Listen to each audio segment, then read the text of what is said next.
Bienvenidos a Historia de la Psicología Clínica, un viaje por los eventos y personajes más importantes que han trazado el devenir de esta rama de la psicología y que nos ayudan a dimensionar la importancia y los desafíos de la psicología clínica. Ajusten sus cinturones y pónganse sus cascos de protección, ya que pasaremos por periodos de guerra, tiempos difíciles, pero también tiempos de avance de la ciencia. Comencemos con nuestro primer periodo de antes de la Primera Guerra Mundial. Nuestra primera parada será en el año de 1879 en Leipzig, Alemania, donde la mayoría de historiadores identifican el origen de la psicología con la creación de un laboratorio experimental para el estudio de la percepción y la conducta por parte de Wilhelm Wundt en la Alemania de mediados del siglo XIX. La investigación efectuada en su laboratorio fue novedosa en el sentido de que intentó estudiar los procesos observables de la sensación y percepción humana en condiciones experimentales relativamente controladas. La influencia de Wundt en la psicología estadounidense es indudable, ya que muchos de sus alumnos provenían de allí. Tengamos en cuenta esto en el caso de Wilmer. Ya en el año de 1892, a nivel profesional, Hall y otros establecen la American Psychological Association, por sus siglas APA. En el año de 1895, a nivel de tratamiento, Freud y Breuer publican estudios sobre la histeria, el cual presenta su modelo de procesos intrapsíquicos, así como las bases de la neurosis. Es en el año de 1896, a nivel de tratamiento, donde Whitmer, de quien hemos hablado, inaugura la primera clínica de psicología en la Universidad de Pensilvania. Recordemos que Whitmer, quien había sido alumno de Wundt, regresó a Estados Unidos, donde le fue asignado el caso de un joven que tenía problemas de aprendizaje. Allí descubre la necesidad dentro de esta ciencia y es cuando se introduce el término de psicología clínica.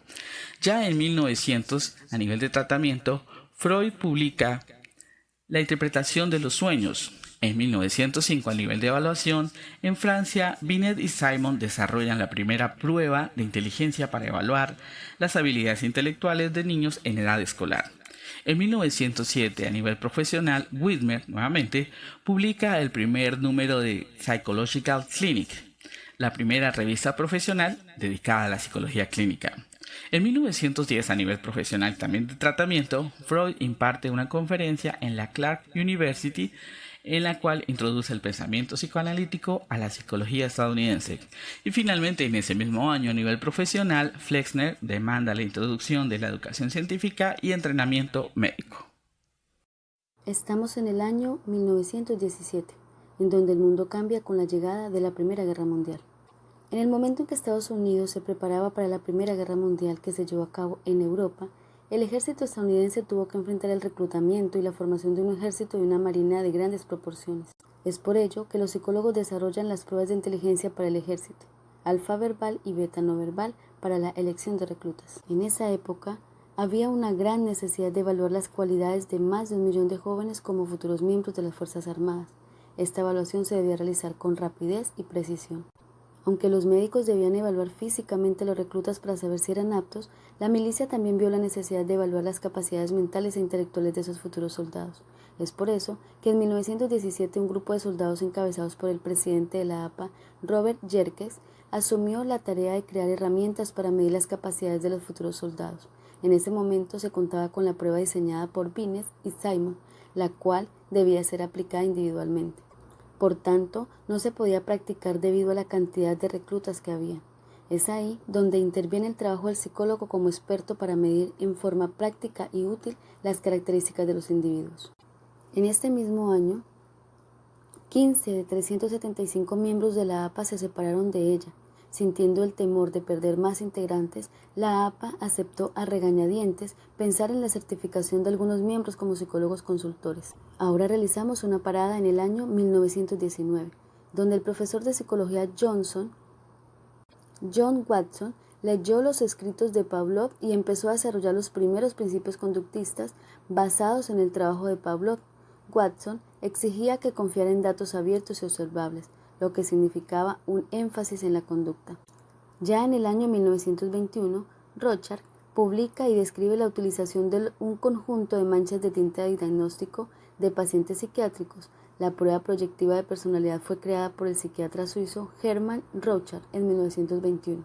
Estamos en el año 1935, donde Murray y Morgan publican la prueba de apercepción temática, TAT, Thematic Apperception, para emplear en la evaluación proyectiva de la personalidad. La versión original se publicó en 1939 como la escala de inteligencia Wechsler-Bellevue. En 1942, Roger publica Asesoramiento y psicoterapia, uno de los primeros trabajos importantes sobre el tratamiento psicológico de los trastornos mentales. Durante este periodo, Roger dio gran impulso a la expansión de la psicoterapia fuera de los terrenos exclusivos de la medicina, la psiquiatría y el psicoanálisis. Con la publicación en 1942 de su obra Counseling, Roger no solo definió la psicoterapia como una actividad legítima para los psicólogos clínicos, sino que además propuso el primer modelo de psicoterapia que no se basaba en la teoría psicoanalítica. En 1943, Starr publica el Inventario Multifásico de la Personalidad Minnesota, la primera prueba objetiva de la personalidad.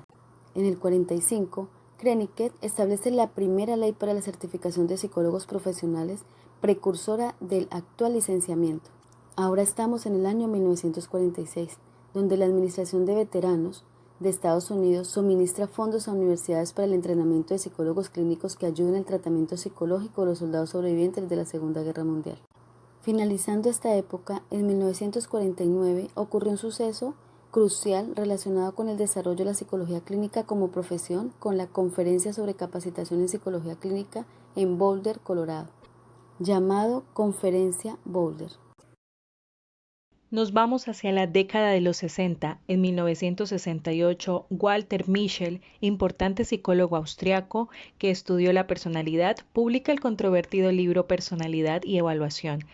Este texto desafiaba alguna de las hipótesis de las pruebas de personalidad tradicionales y promovía un acercamiento conductual a la evaluación. Mischel observó que el comportamiento de un individuo era altamente dependiente de las señales situacionales, es decir, que dependía del contexto.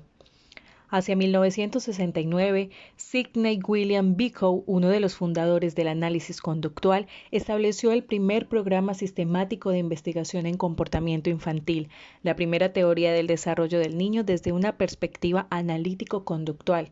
Él, junto con Peterson, Harris, Allen y Johnston, publican ensayos que describen uno de los primeros usos de la observación sistemática de la conducta como medio de evaluación en los niños, donde describen un método para el estudio experimental en los niños en ambientes naturales como la escuela y otras instituciones, al igual que el comportamiento de sus padres.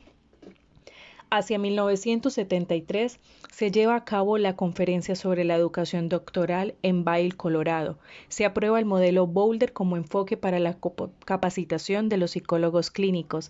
El modelo profesional respaldaba la importancia de conocer la investigación en psicología, pero restaba importancia a la capacitación de los psicólogos clínicos en técnicas de investigación. Los programas de capacitación ahora podrían recibir la acreditación de APA. Durante este periodo, la cantidad de programas que ofrecían el grado de doctorado en psicología crecieron con rapidez.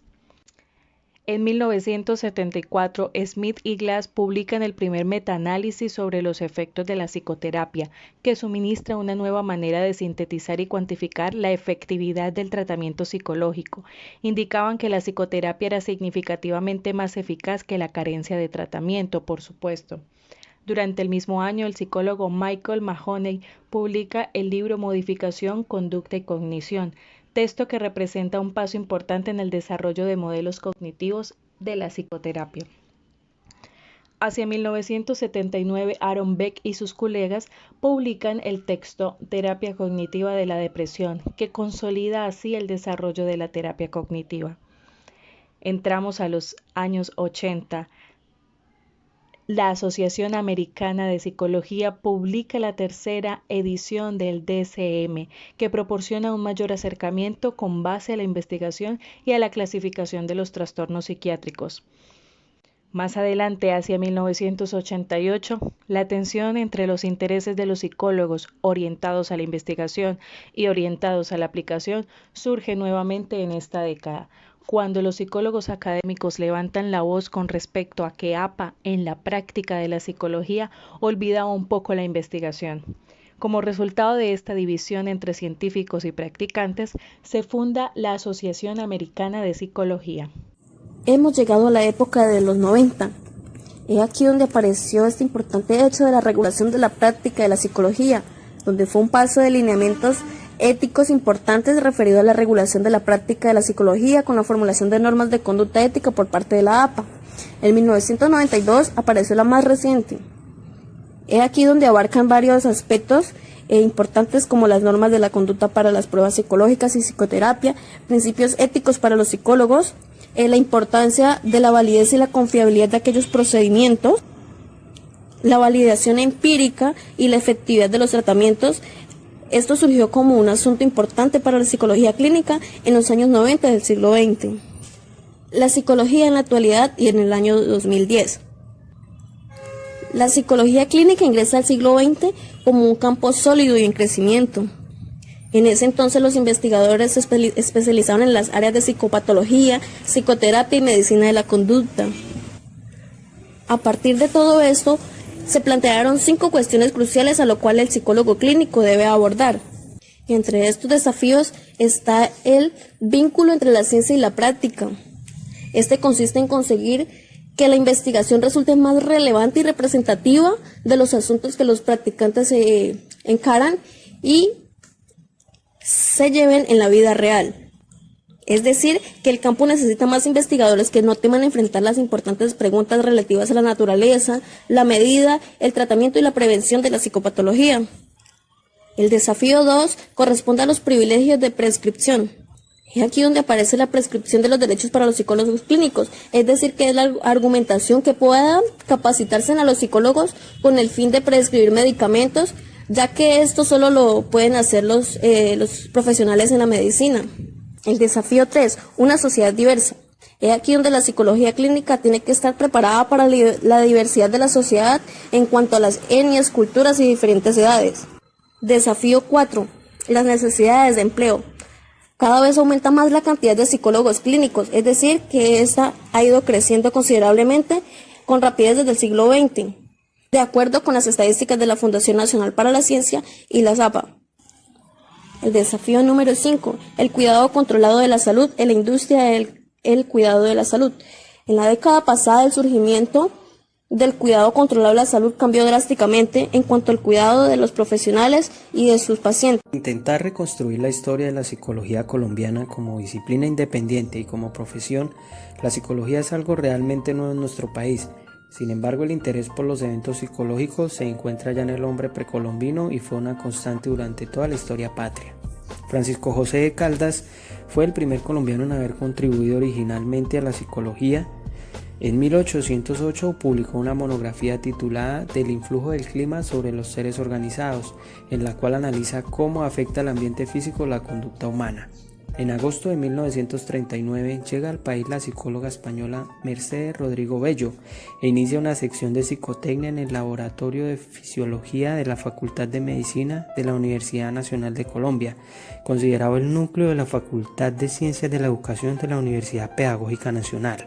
En ese mismo año, José Francisco Socorras, rector de la Escuela Normal, creó allí un laboratorio de psicología que tenía por objeto seleccionar estudiantes universitarios.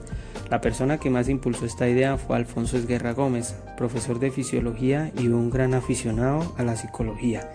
El 20 de noviembre de 1947, el Consejo Directivo de la Universidad Nacional de Colombia creó el Instituto de Psicología Aplicada, como una extensión de la entonces existente sección de psicotecnia.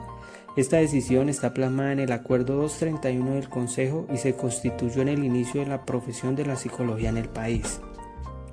Mercedes Rodrigo Bello fue expulsada del país luego que un periódico jesuita la acusó junto a su equipo de trabajo de ser comunista y de favorecer a estos en las pruebas de selección a la universidad, lo que la obligó definitivamente a exiliarse en 1950.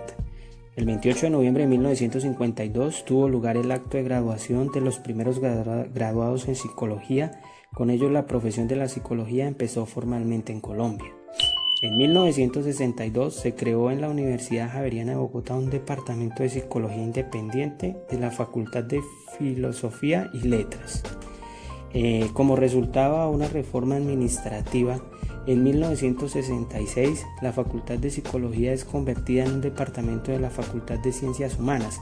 La primera directora del departamento fue la psicóloga Rosa Tanco, egresada de la Universidad Nacional y especializada en psicología clínica. Para 1971, la formación de psicólogos se extendió en varias universidades de diferentes ciudades como Bogotá, Barranquilla, Cali, Medellín, Manizales, entre otras. En los años 80 y 90 se demarcaron por la aparición de los primeros programas de posgrado a nivel de especialización y maestría.